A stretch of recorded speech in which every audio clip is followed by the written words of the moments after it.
Well, hello, everyone. I'm Jeff Roster, Strategic Advisor Retail at Third Eye Advisory and co-host of This Week in Innovation, and recently just joined the Retail Advisory Council at Competera. Previously, I was at Gartner and IHL where I covered retail.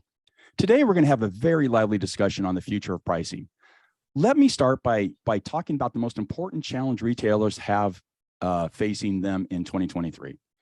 Last year, Third Eye Advisory launched a survey to better understand trends, drivers, and barriers impacting the retailers worldwide. And one of the key questions that we're going to talk about today is, looking out over the next 3 years, what are the top 4 challenges or concerns that your organization will devote significant resources to? And the number 1 was inflation strategy, followed by applications integration, and then thirdly, developing an innovation strategy. So you can see how important inflation is going forward to retailers. Now, to help us understand the role pricing will play in the battle against inflation, let me bring my panel on for a discussion. Dr. Yola Engler, Director of Pricing and Promotion or Profit Management at Westwing. Hi, everyone. Maciej Kraus, Guest Lecturer in Pricing at Stanford. Hi, everyone. Marina Diaz, Senior Pricing Consultant at Competera and ex-Metro Group. Hi, everyone. Fantastic. Well, let's start this discussion. Maciej, let's start with you. How has pricing in retail changed over the past 5 years? Yeah, I think the last years there were a seismic shift for pricing and retail, and that's one of the reasons why we, together with the Competera experts, wrote the book on pricing, what we've seen witnessed in the last couple of years, and how we envision pricing to evolve in the future. So that's why I just want to make this opportunity and thank Marina and all other great pricing experts from Competera just contributing to the book. But answering your question, I think one of the biggest changes was this consumer empowerment. So like 5 years ago, consumers, they had very little power versus the retailers, but today they have really strong weapons at their disposals.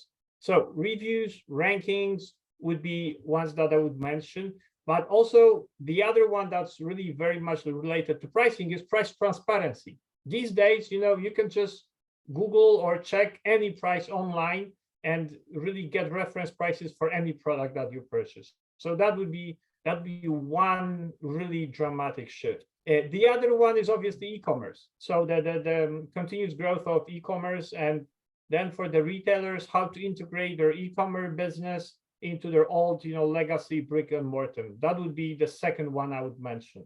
But when it comes strictly to pricing and how retailers do pricing, I think like 5, maybe 10 years ago, there wasn't really pricing function in retailer business. Of course, retailers, they did pricing, but there wasn't like dedicated pricing analytics, or pricing was mostly, I would guess, in the hands of category managers, and they would solely look at the, category mass margin. And these days, as we see how retailers got really proficient in pricing and how they use the data analytics and empower AI to optimize pricing, this is, I think, the seismic shift. And this is what we are describing in our book. Fantastic. And that book is officially available at this point? Yeah, today is the big bang launch of our book. Fantastic. I look forward to reading that, even though I do have an advanced copy. Yola, why don't I reach out to you and get your views on what's the biggest pricing challenge in retail at the moment? Yeah, I guess especially at the moment and within this year, as you mentioned in your introduction, we see the big influence of inflation. And this high inflation faces very high inventories and very low consumer sentiment. So for me, the biggest challenge for pricing is how can we secure a profit with these challenges, as these challenges really squeeze margins from both sides. We have on the one side, as I said, the very high inventory as companies plan more or less with Corona growth rates. And so we have high inventory, and this high inventory is facing now the very low consumer sentiment, really putting pressure on the sales prices. And that's why we see all the discounts now in the market. Yet on the other hand, we also have the inflation pushing purchase prices up. So in the middle, there is little room for margins. And I think that puts a lot of emphasis on the pricing function in the companies. And also it increases the complexity of pricing. And with it comes, I think companies really have to rethink on how they do pricing and what the processes, but also the setup. As for me, companies in these times really need to take a much more agile, but also a much more data-driven and granular approach to pricing. What do I mean with that? So agile because the macro environment is constantly changing, so companies need to react fast, and ideally these changing factors are shown in the data, which they can use for their pricing. And also companies need to stop doing the pricing on a very high level approach, on category or even on overall level, like giving 10% discount on everything, but rather take a granular approach and fine tune on an SKU level in order to still make profits in these very difficult times of we are in at the moment. Marina, I'm curious, your take from the organizational side. What do you see? Building the bridge with Yola just mentioned, using the data from this perspective also of support to the decision making. It's also something that is critical because sometimes we can have, as Maciej already mentioned, category managers still working within the function of the pricing manager, or we can have teams within the companies that are already dedicated only to the pricing. But at the end of the day, we should eliminate the perception or the gut feeling. And by doing that, we must use data as a source of support to the decision making, as a way of being able to help us on describing and building different scenarios. And these scenarios will allow us to understand somehow the impacts on different topics that we can cover through pricing, different decisions. Of course, this will be influencing the way that people are working today. So it deletes somehow these operational tasks that normally are being done, and it creates the need for the people to be able to look at the data and to be able to extract value from this data. It also influences the internal perspective of a company from the strategy and from the processes vision. So companies should know which positioning they want to have and to show also to the market and to the customers. But at the end of the day, we need to have processes, we need to have tools that allows to translate all of the insights that we can have from the data, and also the positioning that we are assuming facing the competitors and facing the customers into the real actions.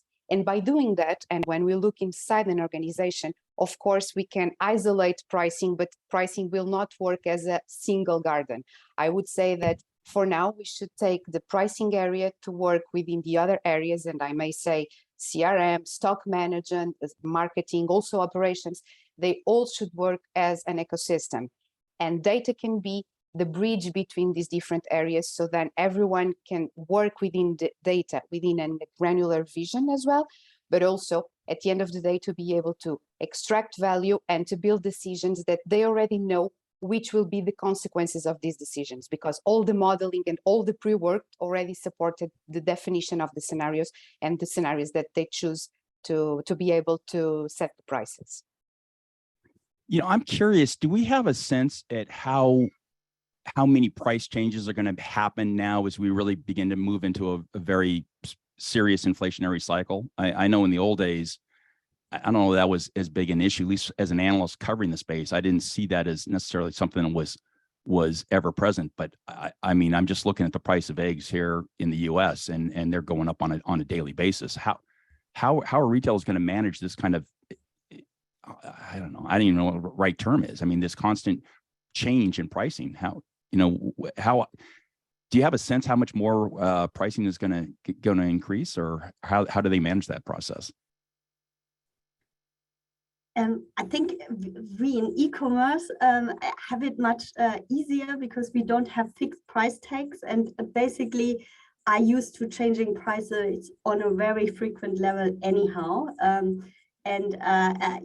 yet, as Marina already said, like the increasing data will inform on when we need to increase prices. And ideally, as long as inflation goes on, we keep on track of increasing prices proactively and not necessarily only reactively. So definitely it can continue as long as we see inflation going on. And this is also what I meant in the very beginning. Companies need to be more agile, and actually I think we'll see much more of these price changes and these constant prices that we've seen in the past. That time, at the least for the moment, is over of stable prices, and there will be more price changes than there have been in the past.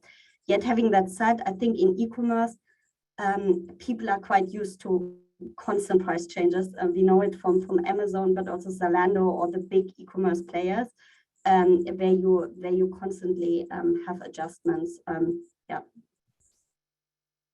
Yeah, if I can just add to what Yola said, I hope that this whole, inflationary environment with a lot of price changes, this will be an opportunity for a lot of retailers to expand on their pricing capabilities. Why? Because these days they have no other option than to adjust their pricing on a daily, hourly basis. And like, hopefully they will learn how to do it, and they will see it as a great opportunity rather than changing pricing, I don't know, every week or every month. Now, they will be agile enough to make those changes more often, and then, fueled with the data to make those decisions based on facts rather than gut feeling. I think this can be really a great mix for a retail to be more proficient in pricing. And just to add one more topic that is correlated with why are the prices are being increased. It's not only due to costs, and the retailers tend to increase the prices due to cost increase. They tend also to look at the market, so to match the prices from the competition. But in here, to only do these two things, of course, it will create at the end of the day an impact, and probably huge impact on the margins.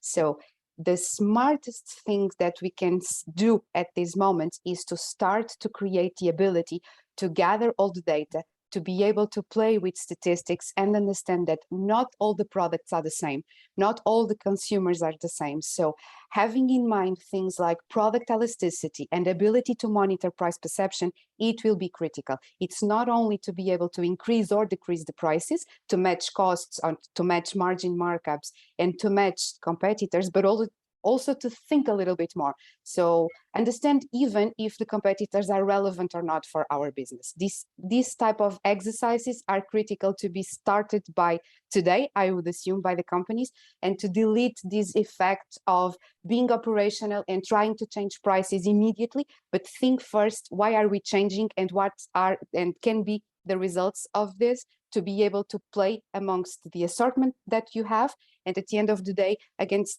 all the perception that we can gather, all the information that we can gather from the data facing, and I'm here giving the example of elasticity, but we can have other examples. Yeah, and if I can just add, what Marina is saying is just a flavor on what she wrote in our book. There is an excessive chapter that she wrote where she elaborates in depth on all the things that she just mentioned, and obviously we'll not have time to cover all of those details and specifics within this short conversation. Then that's why we strongly encourage you to just read through the book. Oh, it sounds good. I know when I started my analyst career covering retail technology 25 years ago, this wasn't even in my universe. We spent all our time on supply chain and merchandising, and now in 2023, my own study says it's time to really begin to think about what technology can do to battle against inflation. So definitely very interesting times ahead. Maciej, for you, in the book you stated the retention of the king. The retention is the king of growth. My question is, how can retailers leverage the potential of pricing, the ways retailers can address them via pricing? What do you think the future pricing will look like? What will become the cornerstone of competitiveness in retail tomorrow? Okay, so obviously, I mentioned retention because retention is a key KPI when you look at all those big tech ventures. But I think, what retail can reach from those growing tech companies is that really retention is the king of growth, because you might think, and I think still a lot of, in terms of pricing, a lot of retailers, they think about pricing as a tool to get customers to the store. So this is like they use pricing, I call it as an acquisition channel. So we need to have a right price perception so that a lot of people will come to us. But then I think what they fail is to use retention, as I understand. So how to grow with the customers that come to you, that shop at your stores, and either have bigger ticket purchases or have more items on the receipt. But really, like, if you have poor retention, like, what's the point of having favorable price perception or having the right marketing or customer acquisition? It just doesn't make sense. And recently, we just to give you an example, recently we're working for a big e-commerce retailer, and 2% increase in customer retention was equivalent to an impact of or had the same impact on profitability as 10% reduction in operating costs. Can you imagine that? So this is really the power, or what you can do using smart pricing strategies to optimize on customer retention. And still a lot of retailers, they think, yeah, customer retention, so yeah, of course we do it, we have a loyalty program. But there are so many other tools you can use outside of just having a loyalty programs to make customers purchase more often, leaving more money in your outlets. So that's why I think what retail can learn from big tech is how to monetize the customer base or the existing customers.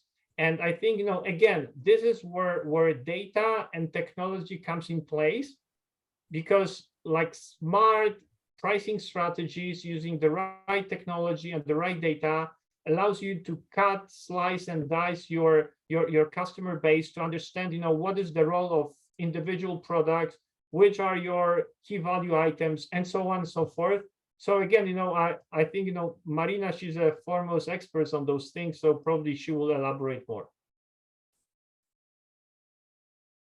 When we spoke about granularity, I think it's critical for us to be able to translate this granularity not only on the operational way of repricing, but also on the way that we manage the assortment. And these key value items are one of the characteristics that we can take from our assortment, that in a certain way it translates what customers are looking for.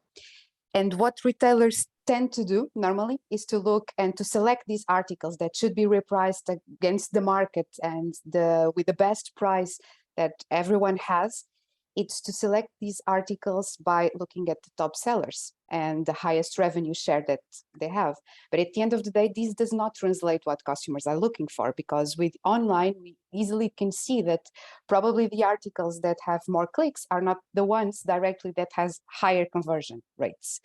So in this, we should take advantage, especially the retailers that have an e-commerce, to take this as a learning and to use the data from the perspective of trying to understand the purchase behavior of the customers, and to use this data as also a source. And I would say it's an external source as well, to be able to build these articles, these KVIs. And at the end of the day, this also connects with what Maciej already said, the category roles. So the way that we are managing the categories from the perspective of attracting the customers to the stores, from retaining the customers into the stores. And these roles are not stacked. They can be different across the year, especially if we think about seasonality. This is also something that we should know. For example, for Christmas, some type of categories may behave as traffic builders, and during the remaining of the year, they will not behave like that. So in the end, granularity, but agility as well, will allow to be able to not only select the perfect price, but also to be able to simulate different decisions and to be able to understand, because the goal at the end of the day, the goal, it will be to drive more revenue, to drive more sales, to drive more margin, but also to retain the customers, because the cost of acquisition is always higher than the power that you can have internally to be able to retain the customers. I'm not speaking about loyalty, but I may have here the power to say that it can connect with CRM, it can connect with loyalty programs as well. Interesting. Probably a good time to let the listening audience know if you have questions, go ahead and put them in the chat box and send them in. And we're going to try to save a few minutes to answer those questions in the back. Curious for all of you, again, as an analyst that's covered the retail space for 20 years, I'm always curious when a vendor talks about new kind of technology or an advanced kind of technology. I'm always curious where adoption is. How many retailers do you think really have a 2023 on approach to pricing that are, have this sophisticated model that we're talking about or using machine learning? Where do you think adoption is? And maybe where do you think it's going in the next couple of years? And maybe third point, a couple of examples of retailers that are doing it very, very well. I would say in terms of number, not so many retailers are looking at all the potential. I'm an analyst. Not so many is not a quantitative number. I mean, 1%, 2%, 10%. What do you think? I would say 1%. It's the most conservative number, because what we are assuming here is that full technology with capabilities that allows us not only to look at our internal data, but also to understand the effects of the external data in our decisions, it is difficult. And it's difficult not only because of the power of the tools, and of course we can discuss AI, and of course we can discuss machine learning. And in here, these techniques allows us either to mimic, which will be the human behavior, or to try with machine learning to go a step further. But I'm trying here to say from the perspective of the professionals. So we still have discussions today if AI and machine learning will replace the jobs, some of the jobs. We are discussing this at the moment because we are still trying to understand the power of these tools. But retailers today tend to be a little bit more connected with the decision-making based on the experience. And that's a struggle. So we are trying to implement tools that somehow can be black boxes and trying to fight with the current professionals that are working, probably some of them with a lot of experience. And in my opinion here, this is not a fight. We should take advantages from both. One of them has the experience and the others, the technology has the power. We cannot live in a separate way within the future. So we need to take advantage from both to be able to build solutions that allows the businesses in the end to be more productive in certain different ways. When I say productive, is not only connected with margin or with revenue, but also having a role within the society and ability to increase value for the total ecosystem.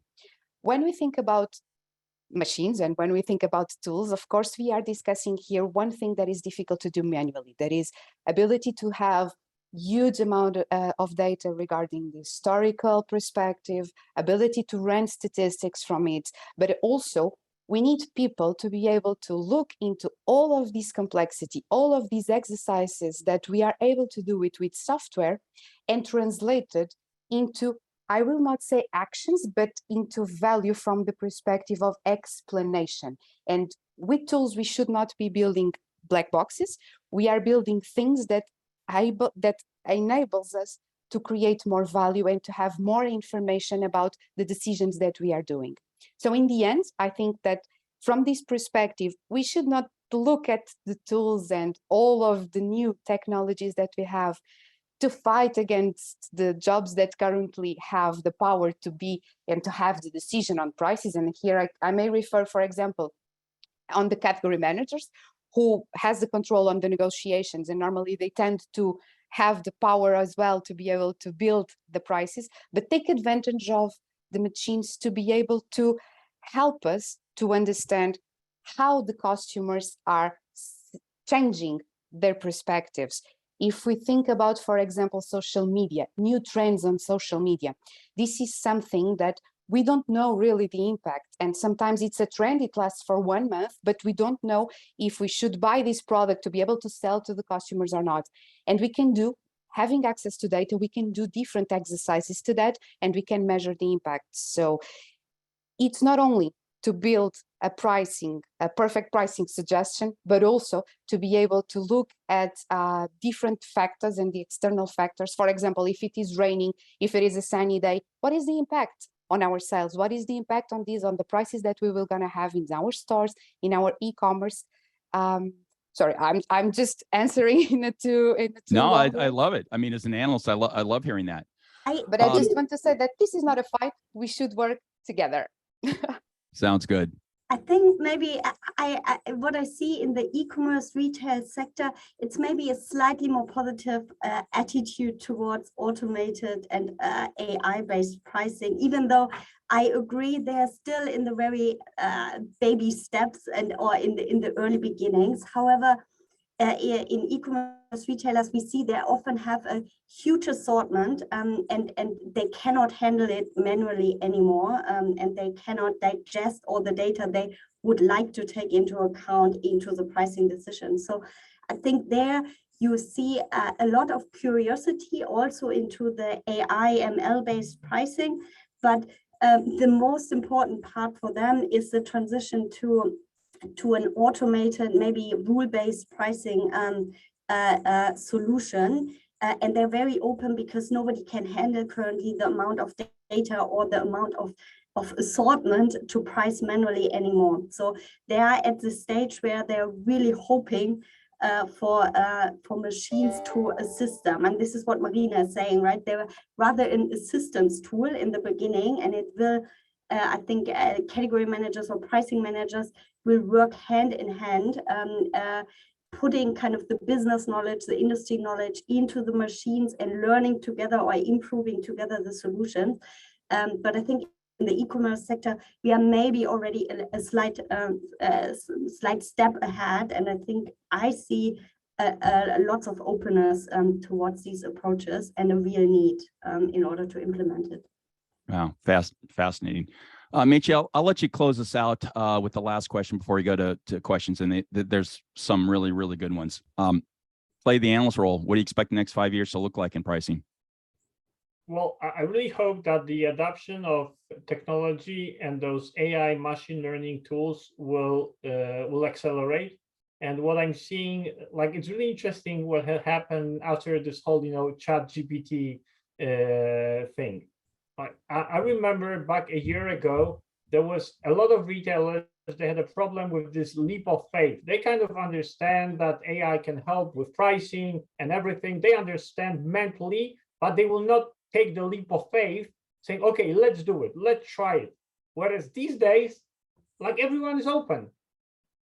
Like, everyone wants to use AI for price optimization, and they don't really bother with this issue that they had before. Oh, it's a black box. I need to understand what is the logic, what's the what if scenarios for those price adjustments. These days, they all want to go for it. So hopefully, they will be more open to the application of tools like the ones that Competera builds for better pricing decisions. And I think it's important what Marina said.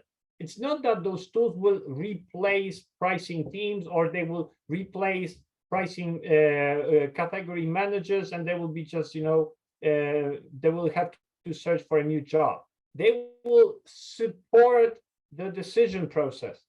This is the important thing. And I really hope that future will show that this joint work, like human and machine, will be beneficial and will turn to tangible results in terms of profits, market shares, revenues, and so on. Fantastic. That's a great place to put a pin in it. Let's go to questions, and I think the first one is going to be really, really interesting. So the question from the audience: how to overcome the lack of trust in businesses and users when it comes to adopting AI pricing solutions. So I'm really looking forward to this answer, and I'll throw it out to the panel. Who's got some insights on that? So can I have a short answer, and then I will just leave it to the ladies. You're a professor. I don't.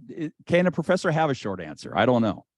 Okay, yeah, it's going to be short. I think there you go. The biggest incentive these days is FOMO. So the fear of missing out. If you can show that all of your competitors, they already apply AI for pricing, this is the biggest incentive for the C-level decision makers to adapt AI into your pricing process? End of the answer. And also when we start to see results, and in Competera, of course, we have the ability to understand the value that we already brought to our customers. So I can give you the example of different customers. For example, we have customers with a business that is super seasonal. And from this perspective, is not exactly the way of the management of a traditional retailer who has the need to change all the prices in all the days because it's too competitive environment. So we have these different types of customers with different industries that we are able to manage. At the end of the day, as soon as we are able to see the value that we bring, and in terms of value in here, I will refer to metrics, to margin, to revenue uplifts. This is also something that allows you to understand that the investment, it has a return. It's not something that you are only investing from the perspective of being on the top of the edge of the technology, but also you have the ability to increase the numbers of the business. And in a certain way, this is something that also attracts people to start to look at these different options of tools that have capabilities to support the pricing management. I very much agree. I think the biggest impact, the seeing results and how algorithms can outperform manual adjustments. I think 2 other points. I think many are a bit scared of these algorithms, also taking over, but then also in pricing, you often have several restrictions in how to set prices, be it to secure some margins, or that you have some pressure for certain brands, or you want to keep a certain price perception, that you can incorporate these in algorithms as well. I think explaining that you can start slow by slow, but first having maybe more restrictions in there. Once you see how it performs, you reduce maybe one restriction after the other. So it's a slow learning process. And then maybe a third point is also the black box we were talking about. Maciej said people are less scared of the black box, but I think there's still a bit of hesitation against a black box, and giving maybe a feedback loop of the black box and helping people maybe understand later on also why maybe some items change their price, be it giving insights on price elasticities, or on competitor sensitivity, or on seasonal sensitivity, or on weather sensitivity, whatever you want to, but so that you get also a bit of an explanation for the business people on why prices are as they are as an outcome. I think this will also maybe, especially in the transition phase, might help also overcome a bit the hesitation. And as an analyst, I'll just go back to my own survey data. If the top pain that retailers are going to invest in over the next 3 years is inflation strategy, what that looks like, I can't say, because that's beyond the scope of the question. But clearly, the focus is on looking for investment to help solve this problem. And so if a retailer would ask me, I would just simply say, I can't tell you per se, but I can tell you what your competitors are going to do. And so this is going to become a major focus going forward. The survey data is saying that. I think you're going to see the analyst community begin to understand what this means. We're going to start writing more about this. This is going to become a major talking point, I think, in 2023 for sure. Next question is really interesting. Adding to the above, does it make sense to build in-house pricing tools or better work with a vendor? Won't it influence the user trust? I'm pretty sure I'm going to know what you guys are going to say, but I'm curious how you would respond to that question. So if I may start again, like the best answer is that depends. Really, no big. And so I've seen successful retailers either building their own in-house tool or just buying and working with a vendor. So like what are the advantages and disadvantages of each? Like of course, building one in-house is not only a matter of money you have to invest, but it's also the matter of time, like the time to see the return. And this is where those ready-made tools or applying some technology built by a practitioner vendor can be handy, simply. So this is the important thing. Also, like what really changed these days with those, let's say, third-party vendor solutions is that they are really flexible and agile. I remember like 10 or 15 years ago, of course, there were some vendors offering pricing solutions, but I also remember the hassle and the extra effort that the retailer would have to make to launch it and to implement it. These days, it's unbelievable how quick it is to see the first optimization being done with those solutions. So the answer is that depends. Okay, that's a good answer, actually. That's a pretty honest answer. Any other thoughts? I definitely have some thoughts as an analyst.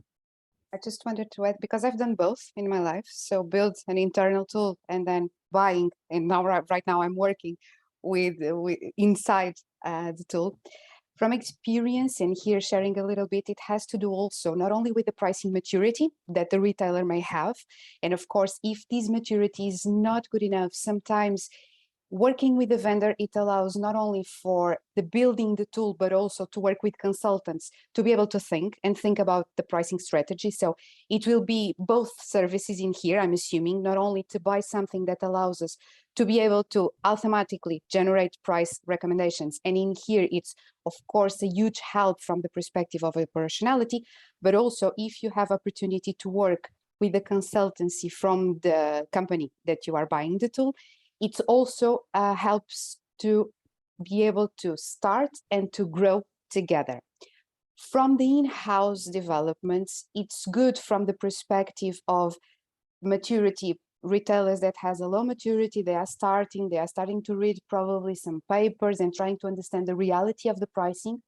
It will be huge investment from the beginning, because teams probably will need not only to learn about pricing, but also to learn about how to work with the data and because Excel files, impossible to be able to manage all the pricing data. And even we can think about access, for example, it will not be enough. So at a certain point, scalability, it will be an issue. So all the effort to set up everything will be at a certain stage needed to be able to migrate the technology. And this migration of technology can be both ways, or even more investment from the perspective of internal capabilities of the company, or to migrate it by buying a solution on the pricing management. So I would say scalability is also something that is relevant for the companies to decide on how to do it. Yeah, I think I agree. It depends on the pricing maturity, on the tech maturity, and then also on the pricing complexity in the end. If you just have a couple of SKUs, and you probably can even handle in a powerful Excel tool. If you have more than 100,000 SKUs, your Excel crashes constantly, especially if you load in data. So you need a different solution, and then you definitely need tech support. So that's why pricing maturity, I think whether you need support from pricing provider, number A, tech maturity, whether you can actually solve it in-house and have the resources to build a pricing tool. That's number two. Money probably the third, but also speed. I very much agree. It's typically, if you onboard it, it's much quicker with an external provider. However, you sometimes also take a little bit the flexibility, depending if you have a super sophisticated or very special pricing strategy that you implement. Sometimes then you're better off doing it on your own, I'd say. Sometimes then you also just need certain features which you can better build your own. But yeah, that very much depends on the use case. In both cases, I would say sometimes people forget that they still have to put in a little bit of work in data preparation. So I think that is forgotten, and that you need for both cases. As Marina said, you can't work with Excel tools, and ideally you don't download hundreds of files from different data sources and then merge them somewhere in a tool.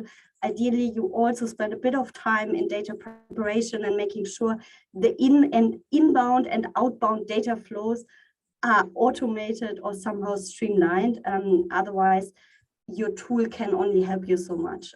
So I think I'd also put a lot of focus on that part. And my thoughts, not pricing specific, but just on build versus buy. 20 plus years as an analyst, usually they end in tears. Never a great strategy for a retailer to get into the tech business and try to out innovate innovators.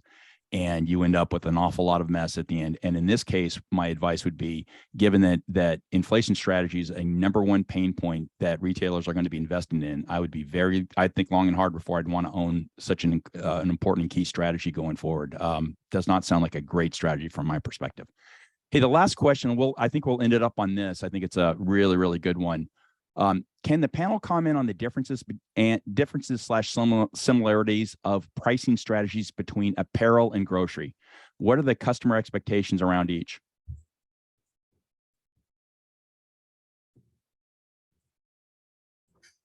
So let me not start the answer on this one, because ladies, I think you have far greater experience, like hands-on. So I don't feel an expert on this.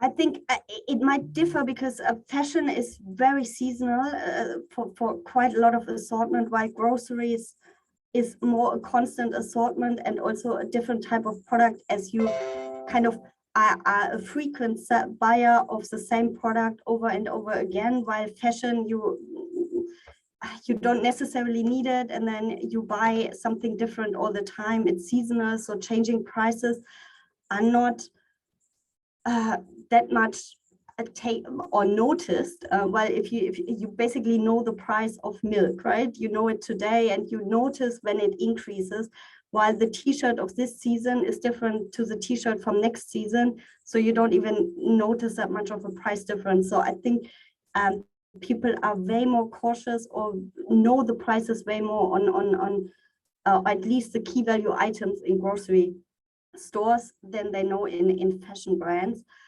So in that way, I think they work quite differently in terms of pricing. Yet you ask about the similarities. I think in terms of inflation, consumers also know that prices are changing, and you can do something about it.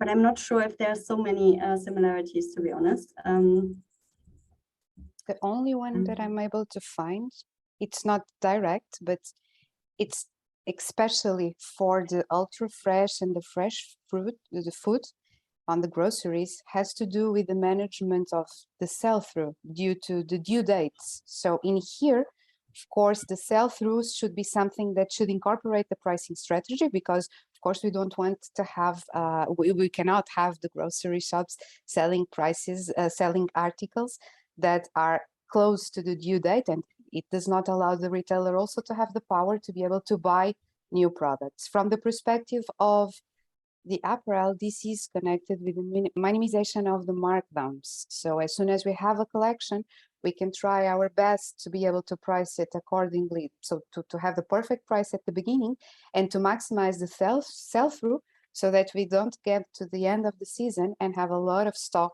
to be able to do a markdown and to have sales. And of course here you will lose in terms of margin. So I think the only similarity here is the management from this perspective of sell-through rates, and to be able to decrease the articles from the grocery to the due date, from the apparel to minimize the markdowns. It's not direct. Fantastic. I think that's we're out of time. That's probably a good place to put a pin in it. How do we get the book? I'll leave the last statement to the authors. Obviously, the best way to get the book is just go to Amazon, or just wait for the link summarizing this webinar. For all the people who signed up, there will be a special offer with a hefty discount for the book as early adopters. So just either go to Amazon or wait a bit. A bit means like a day, and you'll get a dedicated link. Fantastic. Well, panel, thank you so much. I know as an analyst, I will be spending much more time looking at inflation strategies going over the next couple of years. Thanks for your insights. Everyone that attended, thanks for spending the time with us, and look forward to ongoing conversations. Yeah, thanks, Jeff, for this meeting. It was great to have you all. Thank you. Thank you. Ciao. Bye.